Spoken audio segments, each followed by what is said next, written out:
Three, two, one. Hello, everybody. Welcome to the Creators Lounge podcast, episode 51. This episode today is a real treat for me. Me and this dude we've talked during the creation of his latest EP, and so the EP is finally out, and we're gonna dig into that today and a lot of other things as well. So, my man, give us the introduction. What is your name? Where are you from? And what do you do? Hey, my name's OUTCRY. I'm from Australia, and I make really aggressive music for you to break your neck to, pretty much. I can attest to that. To get in the mood for the episode today, I was listening to the entire EP before we started recording. So I was like banging my head. I had just woken up, had some breakfast, I was banging my head, and I was like, oh yeah, let's go. Dude, we gotta have an origin story, you know. Let's go back to the beginning. You don't have to disclose anything too personal, but your childhood. What was your childhood like? What kind of influences did you grow up around, and what was your perspective on your childhood? Yeah, I think I had a really good upbringing. My parents were really good. They're really supportive of pretty much everything that I did. I was pretty much surrounded with music for as long as I can remember. My dad, super passionate about music as well. He actually tried to be a drummer when I was similar to my age. Actually, was in bands with some pretty prominent vocalists that I only just recently found out, which is pretty crazy.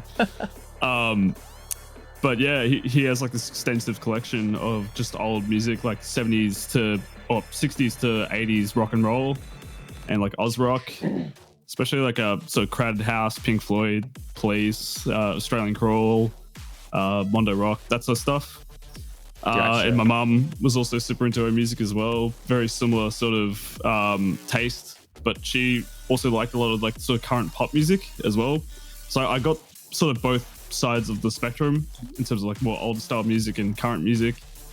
But yeah, they were always super interested in making sure that I had a very broad spectrum of listening experiences. Like I remember going up to this place in the country a couple of times, and Dad would always just play orchestral music as well. That sort of grew on me as I got older and older, just from playing it over and over again. And it's sort of become an influence over time. But yeah, and obviously being a 2000s kid, or well, late 90s kid, should I say, but listening to like early 2000s pop music at the time as well.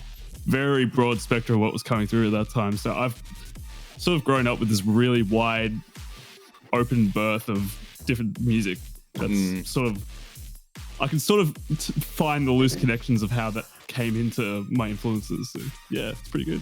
Yeah, no doubt. It's funny. I think it's something about that generation, the Lineal Generation, between the late millennials and early Gen Z, that, you know, for myself included, the people I've talked to, we all kind of have a similar story in that respect, is that because your story is similar with mine. Like, my dad was a huge metalhead, loved heavy rock and roll music and metal music. My mom, on the other side, she was more into like pop sounds and funk and disco and stuff like that. And so, like you're saying, dude, like, you know, growing up, there was all ends of the spectrum on for music. So I know what it's like for me, but I want to kind of hear your take on this then.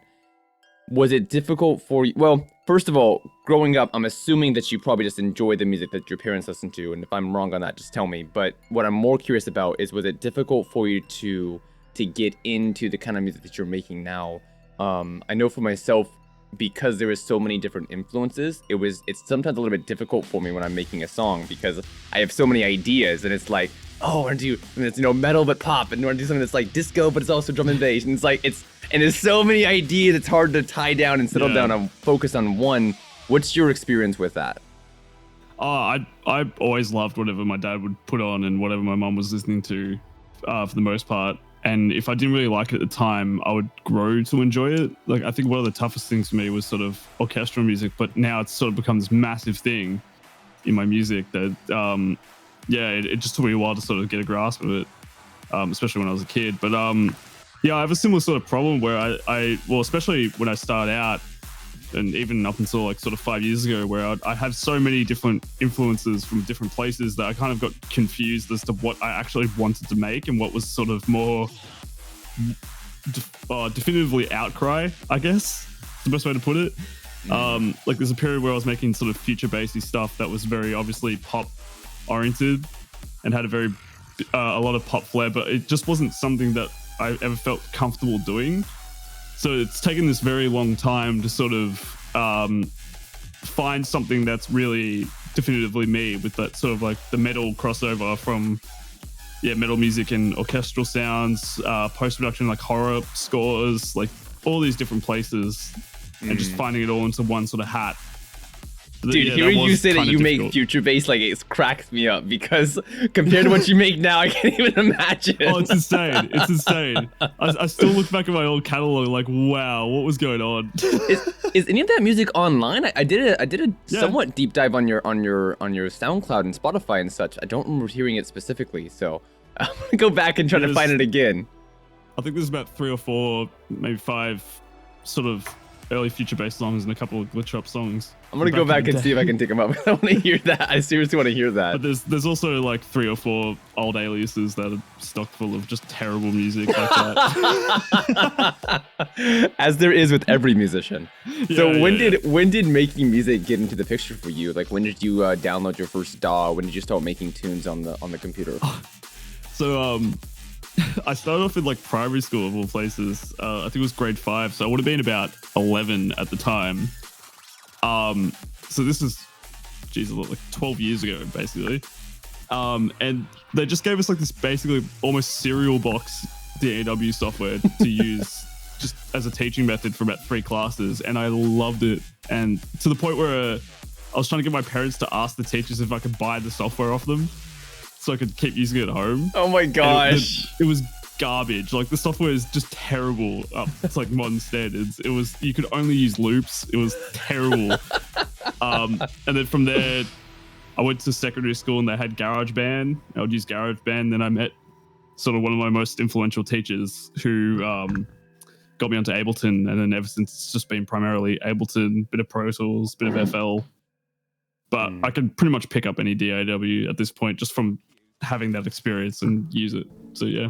Dude, that's amazing. You know, like you're saying, even though it was like just a shitty DAW, I'm assuming it was just the fact that you were making music, you were creating something, and so the tool, you had finally found the tool that enabled you to express your emotions, express your thoughts and everything. And so that's amazing. So talk about the early days in your DAW, dude. Like, you know, the first one was just all you could use is loops, but eventually you get into like GarageBand and Ableton. So what was it like those early days of you making music? Yeah, so as I said, so just when I started off with that sort of serial box software, it was literally just loops. Nothing was in key. You had no idea what you were doing. Like, I think I'd learned a bit of guitar at one point. I wasn't very good at it, and self-taught a few other instruments, but I never really found what I really liked to play and sort of keep on top of. So I had really no musical experience starting off. And I was just making this terrible loops and stuff, and then GarageBand, it was just the same thing, just playing around with stuff, seeing what stuff sounded like, and just being able to place it, make song structures and stuff like that, but it was never great. It was only really when this teacher picked me up and saw that I was actually really interested way beyond what everyone else was doing while everyone else was playing Minecraft in class, that he sort of picked me up under his wing and was like, hey, try and do this, listen to this, try, like, see what you can find, look at some YouTube tutorials, see what you can do, and then gave me the software, and I just went from there. That's amazing, dude. That's amazing. Yeah, there's a quote by Mike Tyson I love a lot. I'll paraphrase it, but he says, all it takes is one person to help you become everything you want to become. You know, and so having teachers, having influences, having these people that, you know, encourage us is so important. And then obviously once we kind of get it down, then we can do the same thing for other people. And I think that's been one of the joys of my life, my career, is, you know, having learned stuff about mental health, having learned stuff about art and about things of this nature, now being able to pass that on to other people who I meet, you know, who are just getting into the space, just getting into the field, you know. And so it's all about passing it on, you know, giving a helping hand to the next person, just like we received when we were, you know, younger, struggling. What was the motivation for you in those early days? I'm assuming it was self-expression on one side. Was there anything else that really motivated you about making music? I just always loved music, and the idea of creating my own music was just something that stuck with me forever. I think there's some at my 21st, my parents brought out this old footage of me as a kid. Basically, I think I would have had to have been about 6 years old, and I said, like they would ask me questions every year, the same questions, and just you'd see this progression as I got older. And there was this one question that would always be like, what did you want to do when you get older? And it would, like, you'd get the classic answers like, oh, I want to race cars and all this stuff. And then one year, and after that, every single time they did it, it was always, I want to make music. Damn. So from there, it was just, once I had the tools and finally found the way to do it, it was just always just grinding until I could finally work out how to do certain things, how to make music that I would enjoy listening to, and then building up from there. And obviously that teacher from school was a big part of it as well. Shout out Dan Davies, Mr. Davies, the king, the OG. Dude. Damn. That's amazing. Yeah, that question is it's such a kind of a, you know, annoying question. Like, what do you want to do when you're older? Like, what does that mean? You know, you get older, but you know, for you to already have that inspiration, have that motivation to, you know, be making music, knowing yourself, having that self-awareness is an amazing thing. Yeah, I remember, it's funny you mentioned you were about 6, because I had this similar memory when I was about 5 or 6 years old as well. My family had an old Casio keyboard, and I was pushing random buttons. I'm like, what, 5, 6 years old? I can't read, you know, even. So I'm just like pushing random buttons on it, and I find like these rhythms and start playing these rhythm loops, and I'm like, this is so fucking awesome. And you know, I start like touching random keys and like jumping around the room, and that was like a kind of defining moment for me with music. I was like, I love this feeling of, you know, of making music. I'm not making music, but, you know, making sounds and, you know, and catching a vibe. And it kind of stuck with me throughout the years. So, dude, I love that. That's amazing. So, you know, you grew up around music, you start making music. Now, to me, there's kind of a difference between making music and being an artist. Usually for being an artist, there's a lot more structure and certain ambitions and focus and things of that nature. So, I mean, first of all, do you agree with that? And then if you do agree with that, what was the transition like for you between those two stages of making music versus being an artist? When did that happen? What was it like for you? Yeah, 100%. I definitely 100% agree with that. There's always like people that would just do it for a hobby. And then there's people that really try and really grind it out and try and make something that's intrinsically them instead of just throwing stuff together. This is me in a door. I think for me, I kind of I actually had that sort of thought process and like, okay, this is when I want to make music that is real music, like me music. And I think I was about 16 at the time. It was on an old Alias. I was like, okay, I'm going to start a completely fresh SoundCloud and just make music that's me and see what happens. And I said that and it didn't really happen. Like I was still making like really all these different songs that didn't really cohesively mesh as a portfolio. And then I kind of had that same thought process again where I was like, okay, I've got to start fresh one more time. This one's going to be called OUTCRY, and this is when I'm going to be like, okay, everything has to have some sort of story, and like I can go back and listen to the song and be like, okay, I know exactly where that song came from. So like, I think it comes in steps, but yeah, for me, that first sort of big step was like shifting from this is a hobby to this is what I want to actually be doing.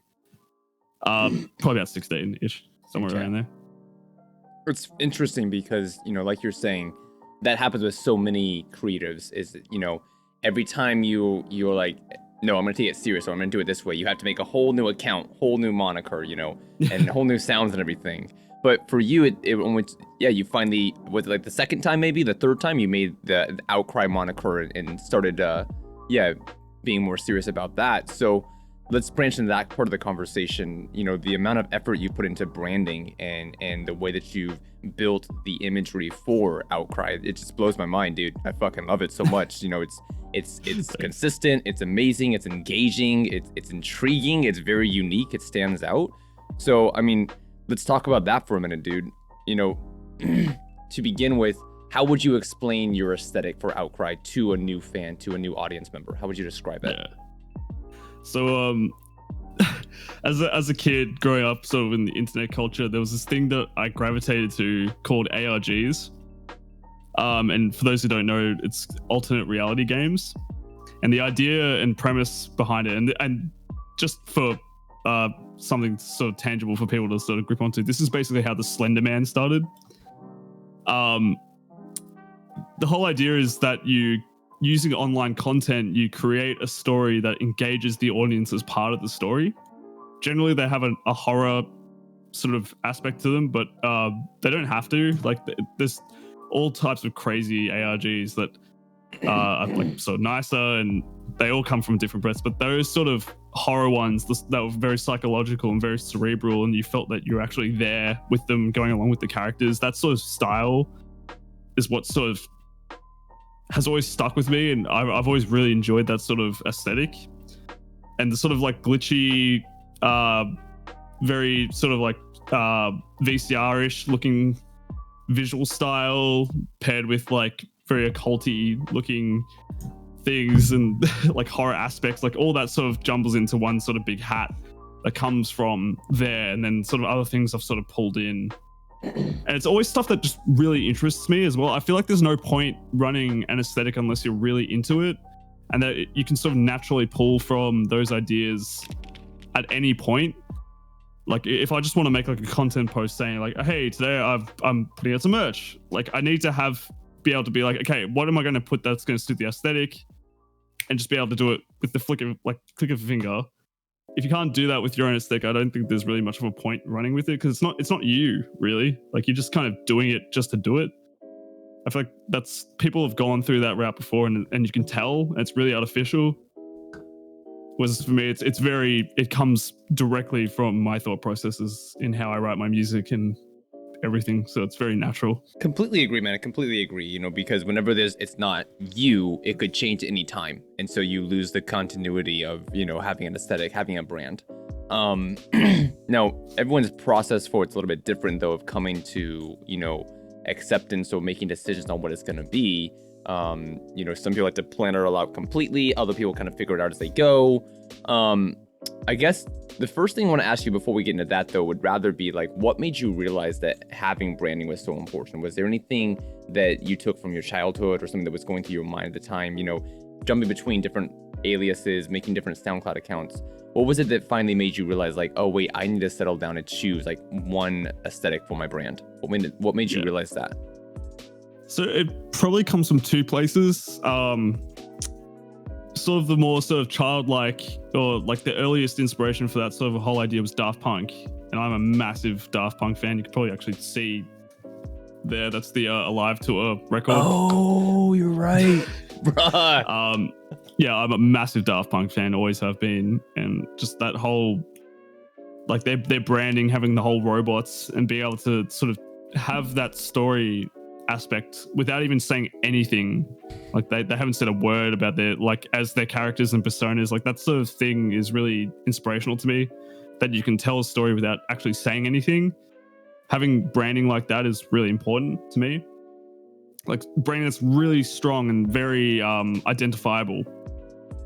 And the identifiable part's probably the next thing that sort of came to my mind, where especially in like EDM music, everyone sort of talks about having a sound, like something where you can listen to a song in a mix, be like, oh yeah, that's a new Sun Death song, or it's a new Space Laces song. You can very easily identify their styles. And I was always like, well, you can do that with your own music, sure, but why not do that with every single aspect of your music? Like make everything identifiable.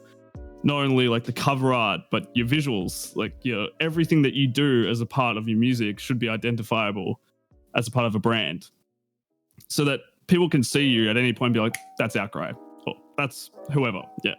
So that's always been very important.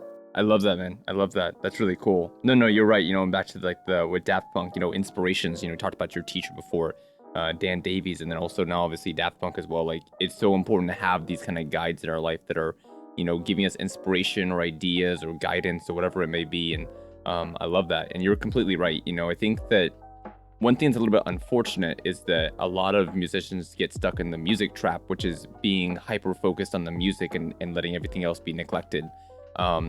Which, you know, I'm not going to say it's a wrong thing. If that's what you want to do, that's totally fine. But, you know, if you really want to achieve artistic success and artistic recognition, you've got to have a balanced balanced use of your energy and time. So a lot of it, yeah, should be focused on the music, make it exactly what you want to make, but also it has to go into marketing, go into business, go into audience building. And so I respect you for putting the time into your branding to create something that's iconic and recognizable. After mentioning that, the inspirations for it, I'm really curious about the process. What was the process for creating the visuals? Obviously we know the inspirations, we know the motivation. Did you go through and make like a detailed list of like the words to describe you, the colors and everything? Or is it more just like a gradual thing of over time? You're like, I like this, I don't like this. How did you approach crafting the brand for OUTCRY? Yeah.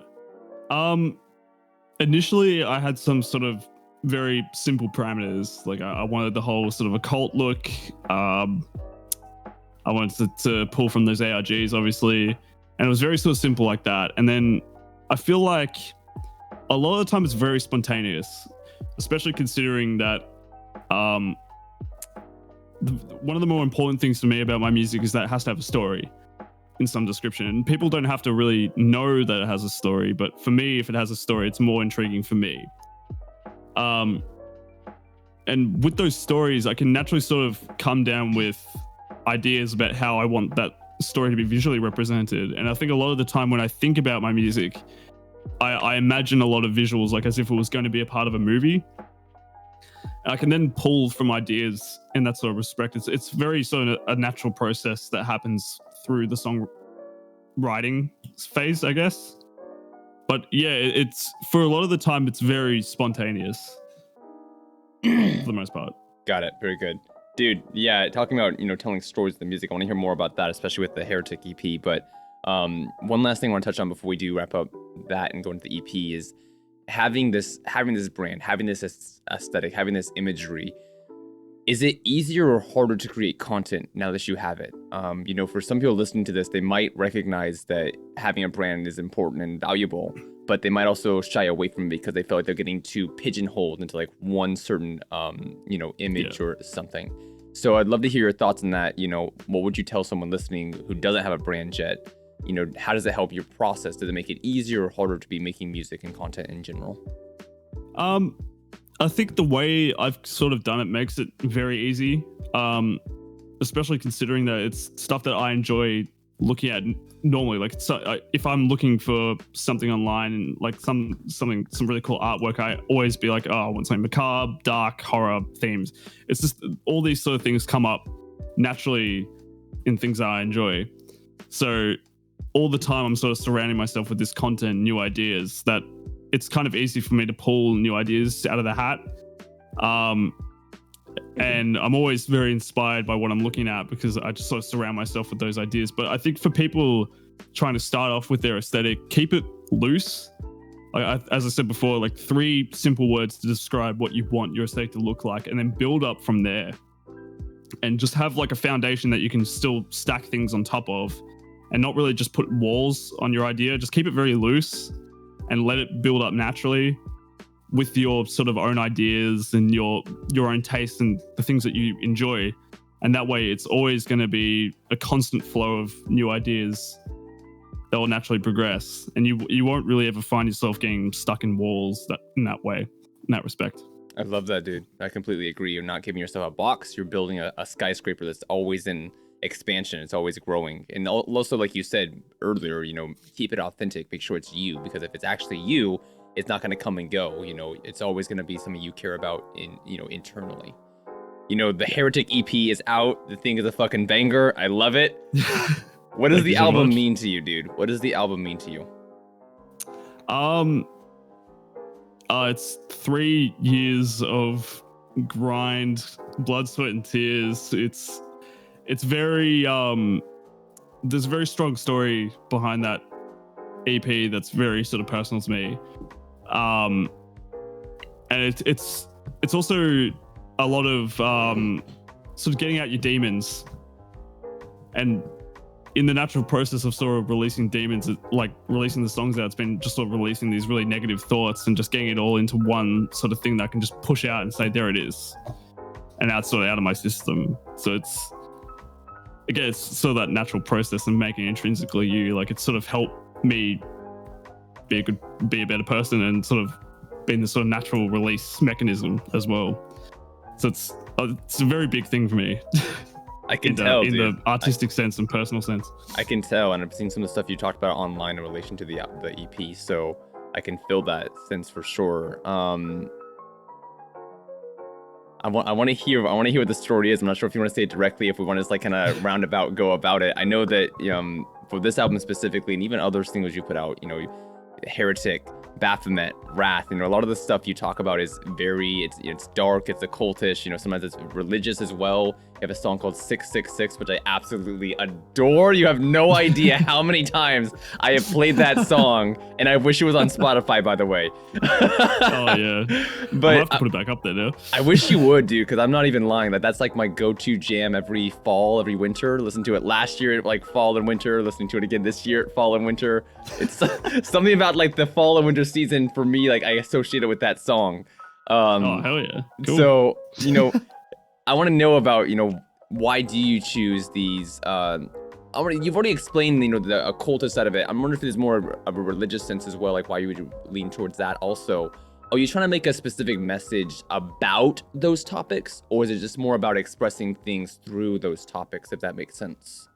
Yeah, it's more about expressing or talking through those topics and using them as sort of like an analogy, I guess. Like it's in no means it's religious commentary, and I don't want anyone to sort of think it's that way, because I don't want people to sort of feel uncomfortable in that respect. But yeah, it's more of an analogy that I think a lot of religion, for me personally, from my sort of the way that I've sort of experienced religion through school and through my personal life, it's for me, I always see it as like it's something it's an idea and thought process that's sort of given to you and that you sort of just follow. And for a lot of people, they don't really sort of move outside of those lanes. And I think that process is very similar to how people act in their personal life and their own personal thoughts, and how people can get sort of trapped in sort of like depression, anxiety, where you sort of just find these confined walls within the sort of road that you walk down of life, and you never really stray away from that path because it's sort of this idea that's been given to you in one sense. So the Heretic, for me, in that sort of respect, in that regard, is stepping outside of those walls, and through the sort of the discography of that EP, you go from being stuck in sort of one path to then being brought outside the path is sort of the idea, and just gaining the courage and releasing demons to be able to get yourself into a position to move outside those lanes and find a better life for yourself, I guess. Dude, I'm in love very with that. Loosely. No, dude, I'm in love with that, and it's something that a lot of us experience. I did a podcast recently that was focused on religion, because it's not a topic I discuss very much on social media, but I invited one of my Muslim friends, one of my Christian friends, and we sat down and kind of talked about their experience with religion, how they've approached it and everything. And like you're saying, the common meeting ground was that a lot of people in the religious space, like they struggle with critical thinking. And so I think for any person, whether you're it's a religious sense or not, even, especially as a creative, you have to be a critical thinker. You have to be thinking for yourself, do I like this? Do I not like this? Do I agree with this? Do I not agree with this? And I think the whole process of what we often call growing up, but it's really just becoming who you are and embracing yourself, is about breaking walls, about breaking perspective. Like if you always do the same thing, there's never any growth. And so whether that's a religious sense, a musical sense, an aesthetic sense, whatever it may be, like it's all about breaking perspective and breaking the train of thought you have around something, which can be a very painful and scary process, especially if you've grown up in it. Like you said, a lot of individuals grow up in a religious environment, just because of the country they live in, or the school they're from, or the family they're in. And so whenever you've grown up in a space like that, and then eventually at some point you start questioning it, you're questioning the very foundation of like what you grew up as, or what you grew up around. And it's very uncomfortable to kind of say, wait, this is who I've always been, but am I that person anymore? Maybe I'm not, and such. So you've talked a lot on social media, and you're talking about it just now as well, about how the making this EP was a musical journey, but it was also a very much a self-discovery journey as well. Yeah. Dude, please give us some more insight into this. Like, why did you struggle so much with making the album and, you know, talking about moving past your demons and everything? Like, give us some more insight to what that means. So a lot of where I pulled the sort of emotional side of that EP comes from a lot of, I guess through school, I was bullied a lot, specifically for my music as well. And I was always sort of seen as this outcast. I ended up getting a lot of like having issues with depression and anxiety from how that was happening. And it was a lot of sort of that blindly believing what people were saying about you, which is kind of that religious aspect coming back in again. And just like, you're terrible, like the music you're doing is awful, why are you doing it, you're a nerd, like all this stuff. Like people just, the way that people talk to you and just starting to blindly believe what they're saying. So, and that stuff obviously is a dark side of the history that I don't like pulling from, but for this whole EP, I just decided, hey, I'm just going to do it, just pull everything from that and sort of use it as a mechanism to get it all out of my system, and then it's done. That was sort of the initial concept. So for me, it was constantly having to revisit that aspect of my life and going back. But again, as we were sort of talking about before, I think it's necessary to sort of do that to find your own self. And it's a very scary process to go through the stuff that may be holding you back from really finding your own self. And I feel like projects like this and doing something that's really big that enables you to go back and look at this sort of stuff and look at things that hold you back in dark parts of your past and be able to use it and turn it into something that's positive for yourself really gives you an opportunity to find yourself as well, as we were talking about. So yeah, that's sort of where that all came from, I guess. And actually, no, I think that's about it. Yeah. It's a concept I've been exploring as well. I think that a lot of us I want to be careful with how I say it.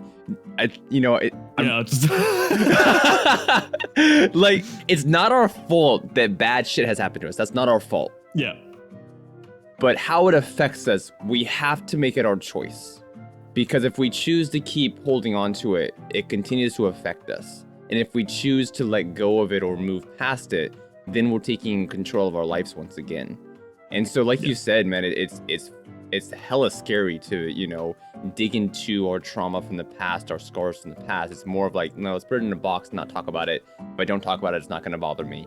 It is bothering us though. You know, it's at our lowest points, it comes back to haunt us, and it shapes our decisions as well. I recognize for myself that I make a lot of decisions because I'm trying to avoid something or because I had a negative experience in the past. And so it's not easy. It's not always fun, but it's liberating, it's freeing, and it makes us more fulfilled, I think, and even, dare I say, happy in our lives as well when we're able to let go, you know, some of these demons 100%. That do haunt us. And so I've been really big on that recently about not holding on to our trauma, not holding on to our scars, you know, healing from them, moving past them, getting better from them, because it does lead to so much more happiness and fulfillment. And fucking amazing music. So, you know, talking about the EP, dude, you know, talk to us about it from a production standpoint. How did the songs from the EP come together? If I remember correctly, you've been working on the album for, it's been 3 years, 2 or 3 years? Yeah, 3 years. Okay, so it's been quite a long time. Talk to us about the production on it, dude. Like, was it like make a song, it's done, next one? Was it like keep going back and visiting the song over and over again? How did you approach it from a production standpoint? Yeah, so I think 666, as you brought up before, that was like the first of a song that I really was like, okay, this is the idea that I'm going with. Like, this is the aesthetic that I want to go with. And from that point, I have a lot of really good producer friends, obviously, like the Loner crew that I'm a part of, and as well as Just a Gent, who features on the EP. When I first showed him the demo for that song, he's like, dude, this is like the greatest thing you've ever made. Like, this is the most OUTCRY thing I've heard you do. So from that point on, I was like, okay, now I want to start making a whole swath of catalog of just music like this and see how it goes. And I just ended up taking a lot of weird projects Baphomet, which is the collab with Zeal from Loner Crew. That was just like I wanted to bring the sort of metal aspect and the rock aspect in, and just seeing what I could do with it, how I could put that into like a dubstep sort of aesthetic and see how that would go. And I came up with that concept about 4 years ago and just had like this intro and pretty much the entire intro of that song done, and didn't really know what to do with it. And Zeal came over one day and we smashed it out in one day and the song was done. Like, cool. And then I just set that aside. I was like, all right, I'll find something where that will work one day and we'll release it.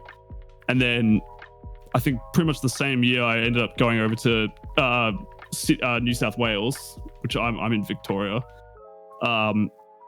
and meeting Just a Gent in person, and we made that collab in the same time. So I was building up all these songs, but not really having a real direction of what I wanted to do with it yet.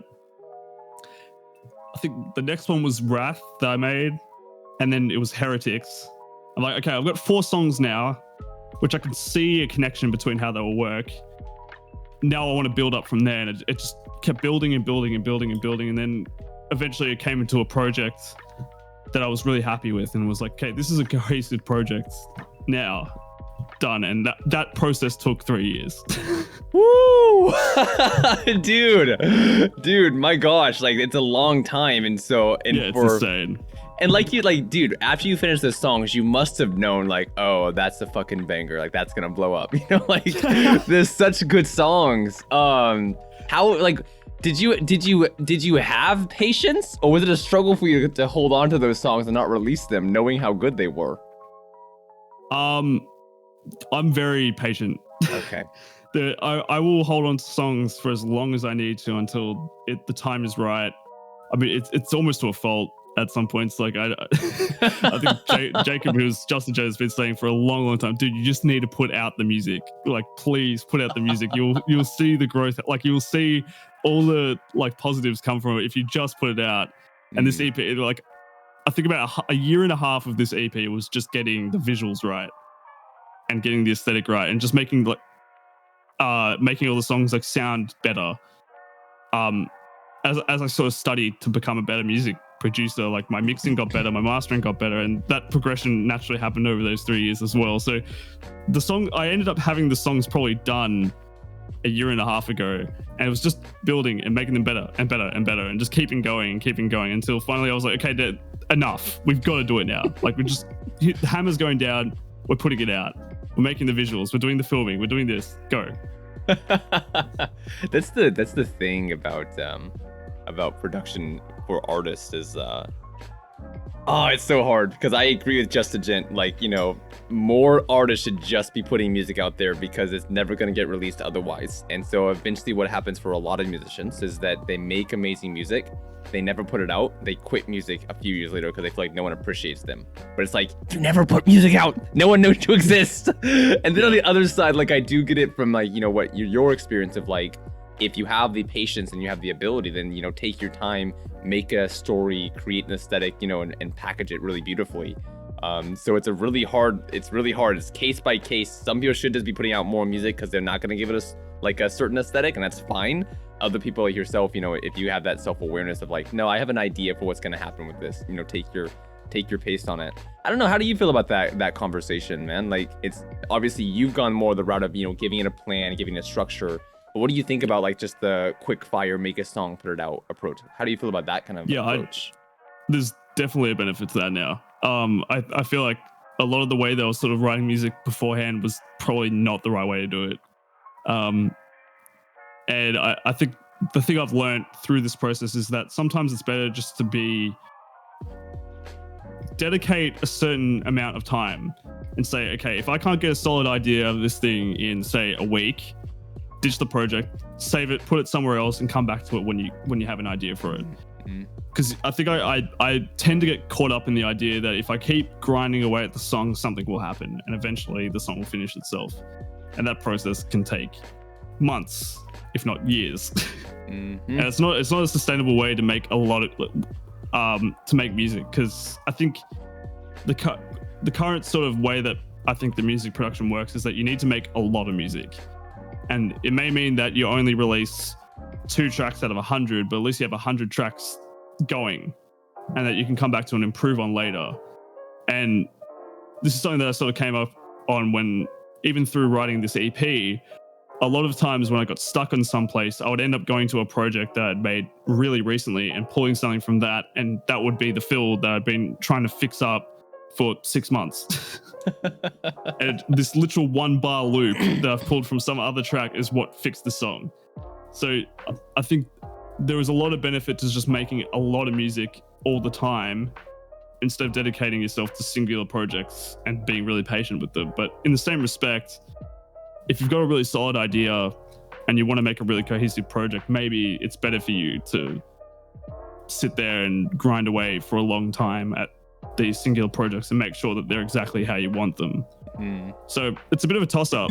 But I'm definitely trying now to be more like, okay, I've got a week, this project, we're starting it, we finish it. If it doesn't happen, leave it, put it somewhere else, start something else. Right. And just keep going. No, I agree. It's a case-by-case scenario. There's not one right answer. It's one of the reasons, though, it's hard to see it, though, because so many musicians struggle with mental health and struggle with self-esteem, struggle with perfectionism.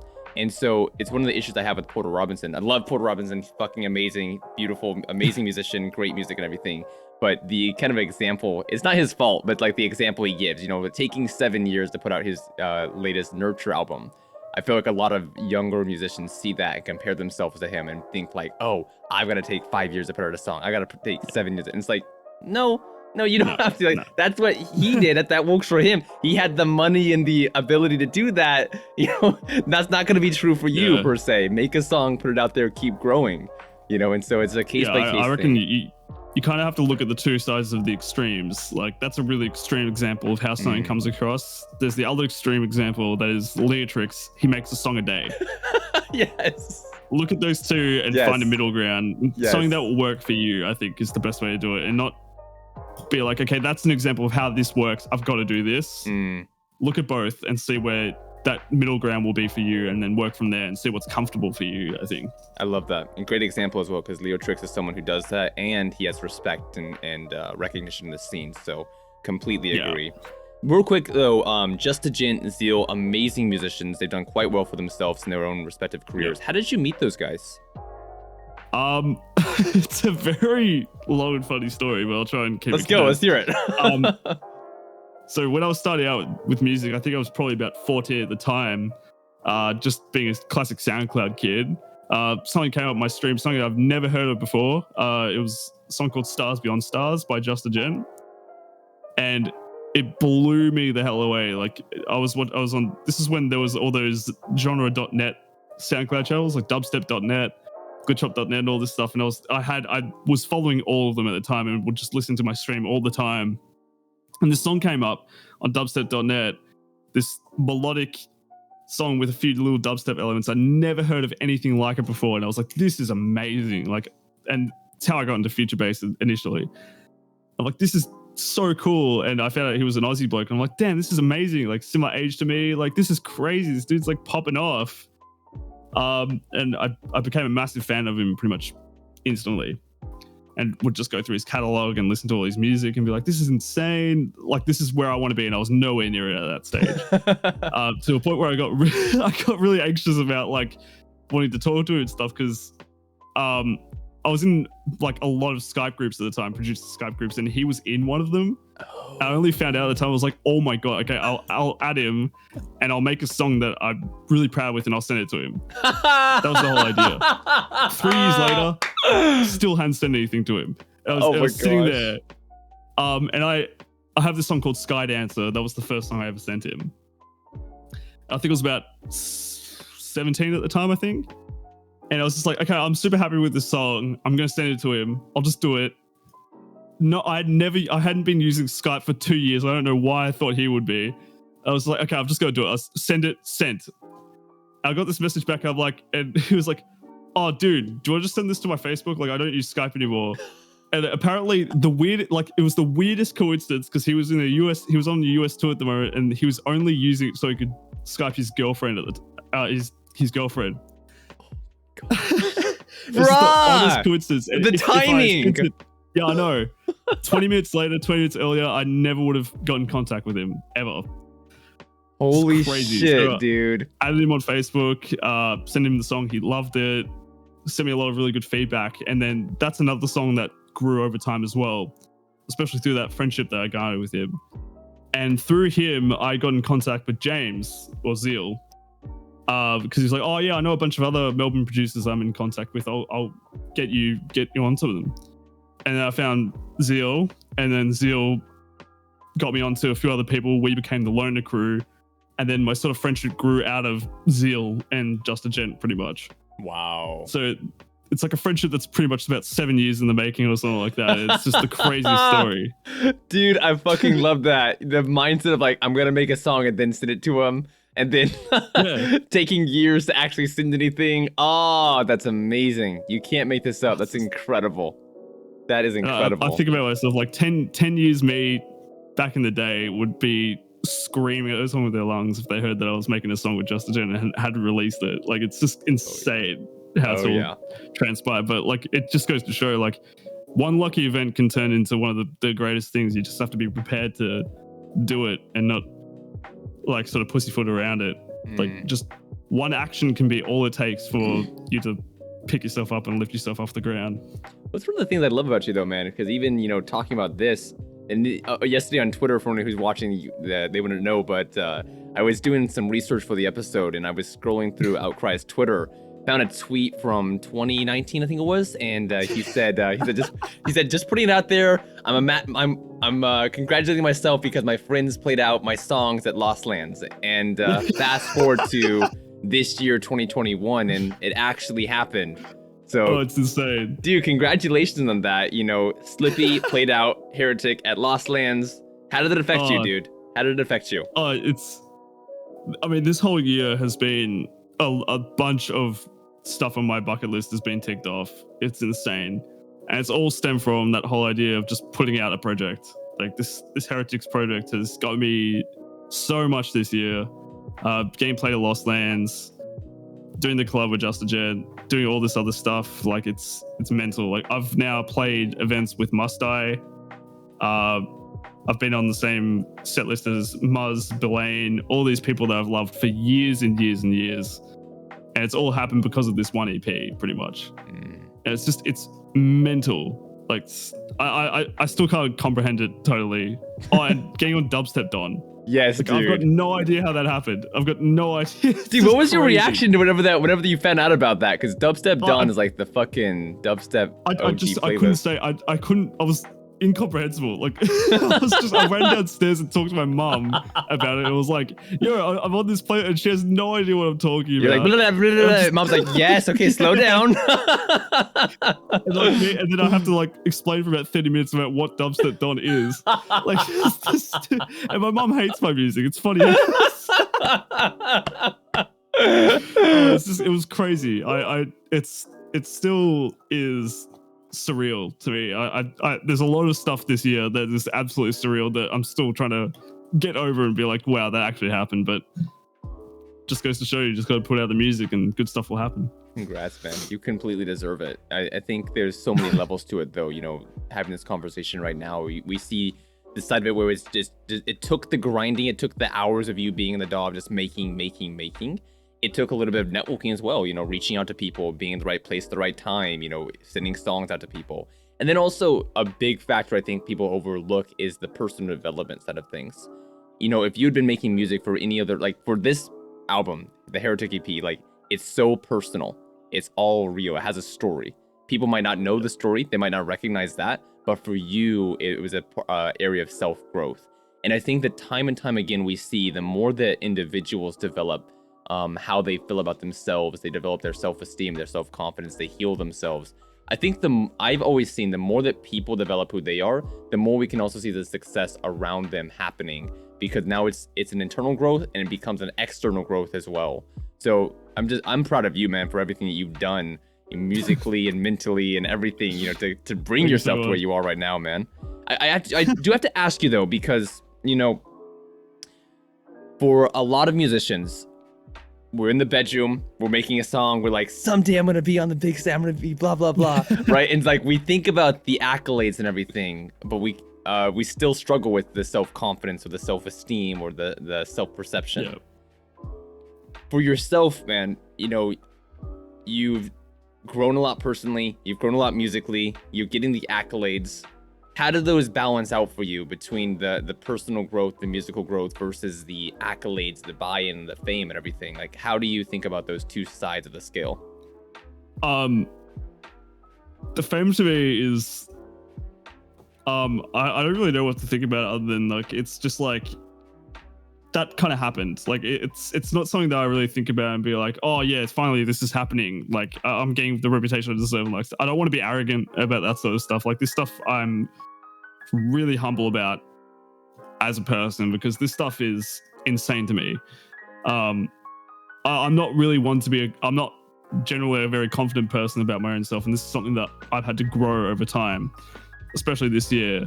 And up until probably just before releasing any of the singles from this EP, if you talk to me then, I would be like, oh, this is gonna bomb. Like no one's gonna like this music. Like this is gonna be awful.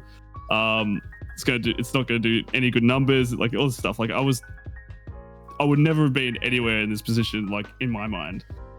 So for all this stuff to happen is just crazy to me. But to me, it's enough for me to be like, okay, this stuff doesn't just happen. Like you have to be doing at least some good work to be able to do it. But it's not for me something that I'm going to be like, okay, finally I'm getting what I deserve. For me, it's like, okay, now I've just got to get better. Like it's now more motivation for me to try harder, be better, impress more people. Like all these people that I see as god tier producers, like Slippy, all these people that I look up to immeasurably, that I've come into contact over time.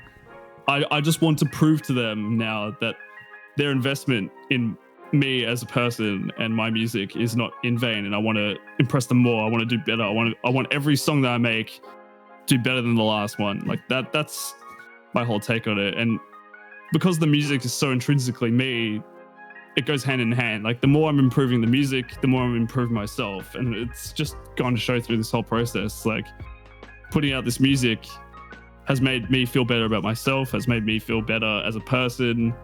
I'm more confident now. I'm happier than I ever was before. Like this whole process has just been, okay, this is what this looks like for me. Like this is how I'm gonna improve as a person. Like this is how this process works. I've just got to now keep going and be better at it and just try harder, work harder, that sort of stuff. Dude, my gosh, dude, I love that. No, I mentally, I think that same way. So much to me is like trying to pay back everyone who's given me a hand, everyone who's helped me. Yeah. You know, anyone who's been affected by me or interacted with me, it's like, I feel this sense of responsibility to become more and to do better with myself and my life and my projects because of the time they've invested or the money they've invested or the conversations we've had, like the experience or the project we did. And so I get that, dude. I think we have so much gratitude for these people that we also want to, show them that, we're thankful for what they gave us and now trying to give back to the community and become more. I love that idea, dude. So the album is out. You've done a show already. What's else is there anything else on the lineup for you, man? Any other projects you're working on this year, maybe early next year? What's next for you? So we're just starting to open up from COVID now here locally anyway, and I think we're going to attempt to try and do a live show more towards the back end of the year, hopefully. We'll see how that works out. Fingers crossed, dude. You guys down there in Melbourne have been through like what 5, 6, 7 lockdowns. It's like you open up, you close again, open and close. It's hell. Yeah, it's been a bit ridiculous, but I mean, yeah, everyone's had to go through their own issues with COVID in their own way. But yeah, hopefully that happens. I just put out some merch as well, designed my own long sleeve that's just gone out, which is pretty crazy. It's actually gone pretty well so far. Let's go, dude. Again, it's mental. Hopefully got a few, maybe one more single coming out more towards the back end of this year. Well, We are in the back end of this year. Yeah. Later in the year. And then I'm already sort of studying on the next EP, so we'll see how that goes. But yeah, plenty of things coming down the pipeline. Fantastic, man. Fantastic. The new EP, obviously, it's still in the very early stages. I'm sure you can't say a lot about it. You probably don't even know a lot about it just yet. But are there any changes you want to make to the OUTCRY project, or just kind of keep in the same vein of stuff you've already done so far? Definitely keeping the same vein. The idea I've got running at the moment is that I want to make maybe about 5 or 6 EPs that are all going to be a part of a series, and it's all going to be in the same way, like sort of like a mental and physical journey for me as well, and be very, very personal again. And all this whole idea of just like letting out demons as I go and just like letting all that stuff out. Mm-hmm. There's plenty of stuff that I've got that I want to just be like, okay, I want to dedicate a project to this and dedicate another project to that. And it all run as a very cohesive series that will all bundle up together towards the end. Fantastic. And that's sort of the running idea I've got at the moment anyway. As a king of manifestation, give me real quick 3 artists who you want to collaborate with eventually. I'd love to collab with Sundeath at some point, and Space Laces as well. Like, those 2 guys are just insanely good producers. I want to think of something weird though as a third one. I wouldn't mind working with I've got to think about this actually. Actually, no, I'd love to work with Leotrix as well. Leotrix, epic. Fellow Australian bloke, and he's just crazy work ethic. He's so talented that I'd just love to learn from him in some respect as well. Dude, it's just a matter of time. Like, I'm gonna come back and like visit this. It's gonna come true, I think, within the next 2-3 years. So it's happened once, it will happen again. Oh man, this has been so epic. I love this conversation. I always have one last part of this episode. It's the speed round. I'll ask a very quick question, just give a very quick response. Ready, man? Nice. Yep, let's do it. All right, here we go. 3, 2, 1. Favorite color? Black. Favorite food? Anything Japanese or Italian. I don't think I can narrow it down more than that. Favorite day of the week? Friday. Favorite movie? I mean, because of COVID, I haven't actually watched a movie in so long, but I'm really looking forward to Dune, so hopefully that's good. I can say Dune, maybe. Okay. Favorite song at the moment? Oh, God. I don't even know how to pronounce this properly, but it's called BTTM Squared. And it's by this band that unfortunately no longer exists called Full Code. How intriguing. What leisure activities do you enjoy? Reading and gaming. What countries do you want to visit? Norway, for sure. What languages? The US. What languages do you speak? English. Nothing else, unfortunately. Name one person, alive or dead, that you want to have a conversation with. Oh, jeez. Can I say 2? Sure, go ahead. HP Lovecraft and Sting. Damn. At the same time or separately? That's a weird conversation together. Probably separately. Okay. How do you want people to think of you? Someone who wants to bring people together through music and tell stories. Let's fucking go. And? Yeah. And just enjoy themselves through the stuff I create. Let's fucking go, dude. I absolutely love that. I was the last one. Oh, dude, this is incredible. Thanks for making time to sit down and talk. Is there anything that you didn't... my pleasure. Anything you want to say to the audience listening? Any last words? Enjoy yourselves. Have good times, make good art, and peace out. I co-sign that completely. To the audience listening, you guys are required to check out OUTCRY's music. Dude's got some fucking bangers. SoundCloud, Spotify, Apple Music, it's out there. Incredible collaboration with Zeal, Just a Gent. His dedication, his commitment to his aesthetic, to the stories that he tells, to the vibes that he brings, his energy is absolutely infectious. So you guys have to get in part of his community, show some love on his page, rock out to his tunes. This dude is creating some of the best music in the game right this minute, and that's going to continue to be true for the future.